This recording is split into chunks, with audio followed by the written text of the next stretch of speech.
ទី9មនុស្សកើតខែសីហាអ្នកជនប្រុសស្រីកើតចំខែសីហាឬខែស្រាបតាមស្លោកដាំងចំពោះថាជាមនុស្សមានសម្បល់កាយសលឿងរាងត្រណប់បន្តិច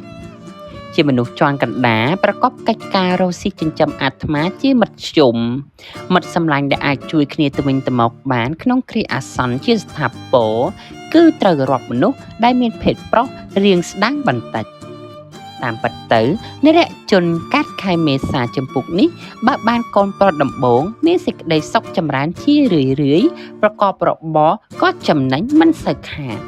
តែបើបានកូនស្រីដំបងនោះពិតមានសេចក្តីព្រួយរំខានជានិរន្តរ៍មនុស្សកាត់ខែសីហាពោពេញទៅដោយភាពឆ្លាតវៃបញ្ញារហ័សតែមានបច្ចាមិត្តចំពោះមនុស្សសម្បល់ខ្មៅរាងស្រាវបើស្រីវិញមានសម្បល់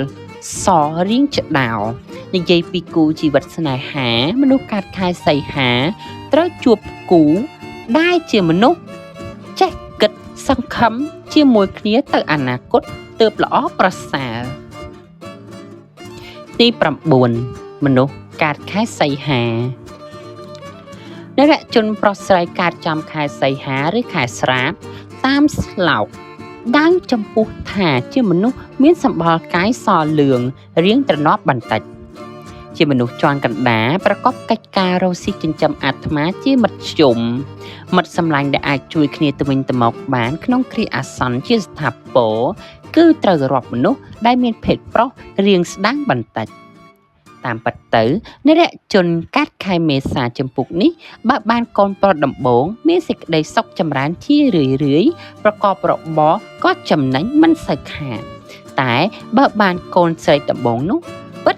មានសេចក្តីព្រួយរំខានជានិរន្តរ៍មនុស្សកើតខែសីហាពោពេញទៅដោយភាពឆ្លាតវៃបញ្ញារហ័សតែមានបច្ចាមិត្តចំពោះមនុស្សសម្បល់ខ្មៅរាងស្រាវ